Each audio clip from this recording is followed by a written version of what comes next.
You walk through a forest. The trees tower above you, silent and still. The ocean crashes against the shore, endless and wild.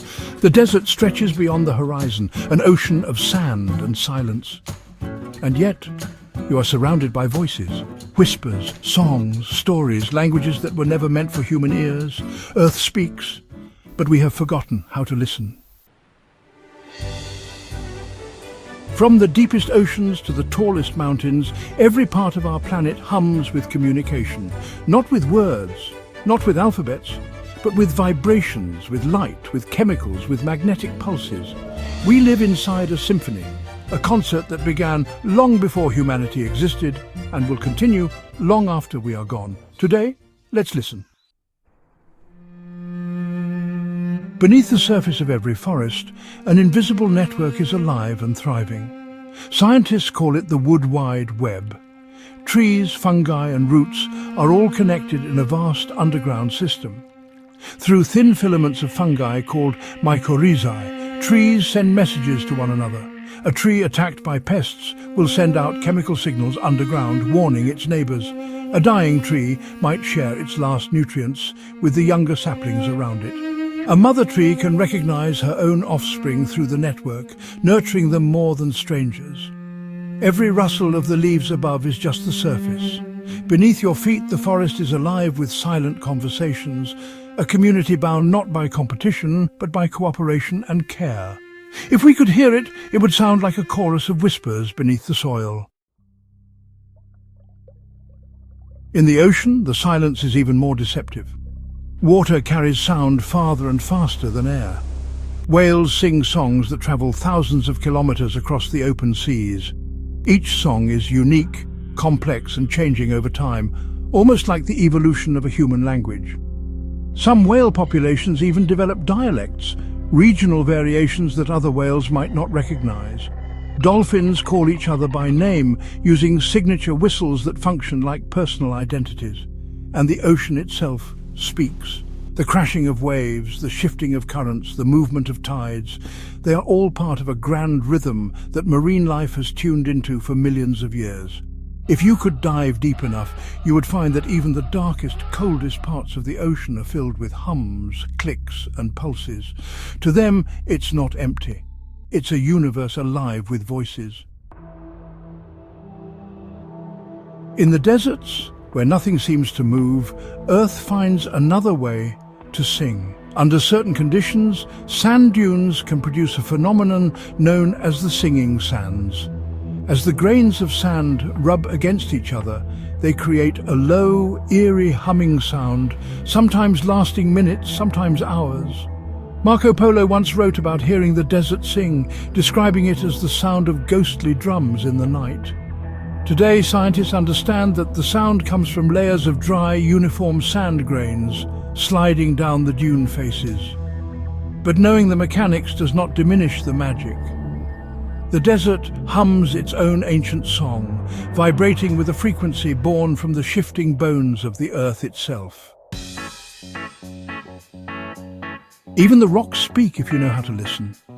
Over thousands of years, the slow grinding of tectonic plates sends seismic waves through the planet. Some animals, like elephants and whales, can detect these low-frequency vibrations. Long before a human-built seismograph registers a quake, the Earth has already sent out its warning. Some indigenous cultures have long held that the Earth gives subtle signs before great changes. Science now hints they may have been listening more carefully than we ever did. Above us, the very sky vibrates with invisible language. Earth's magnetic field, generated by molten iron swirling in its core, hums constantly.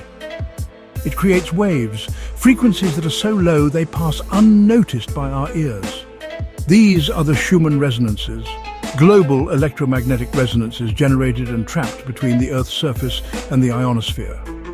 In a way, it's Earth's heartbeat. And some researchers believe that this heartbeat can subtly influence animal migration, human health, even moods and dreams.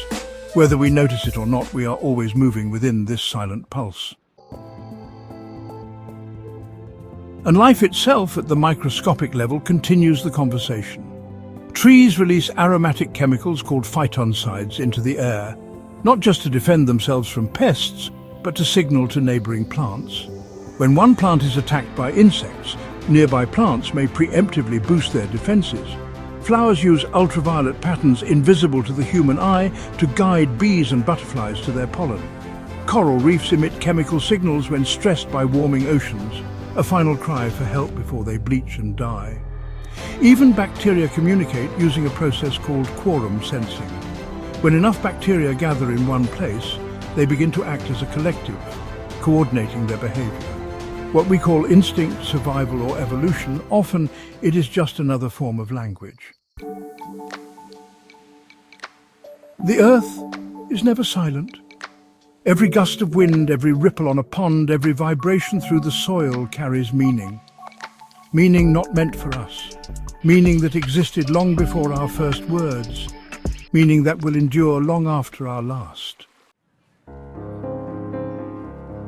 It is tempting to think that humans invented language, that only we tell stories, share warnings, sing songs.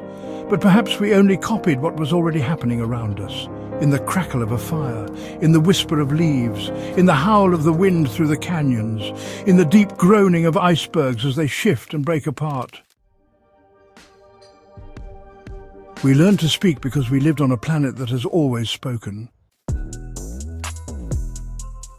When we lost touch with the natural world, we lost more than beauty. We lost fluency in the most ancient of languages. Today, a person might walk through a forest, along a beach or across a desert and hear nothing. They might say it is silent, but silence is just another kind of deafness. To the ants, the soil is a vast world of signals. To the whales, the ocean is a library of songs. To the trees, the forest is a living conversation. We are the strangers here, the ones who forgot how to listen. And yet, if you stop, if you slow down, if you feel the breeze on your skin, the pulse beneath the ground, the call of a bird overhead, something stirs inside you. A recognition, a memory older than words. We belong to this symphony. We were born into it. Our heartbeat, our breath, our own silent languages, they too are part of Earth's great song. Perhaps we are not meant to translate every whisper or map every vibration. Perhaps it is enough to simply remember that we are not alone, that the world speaks and sings and mourns and celebrates all around us. The Earth does not speak in words, it speaks in life itself. And all we have to do is listen.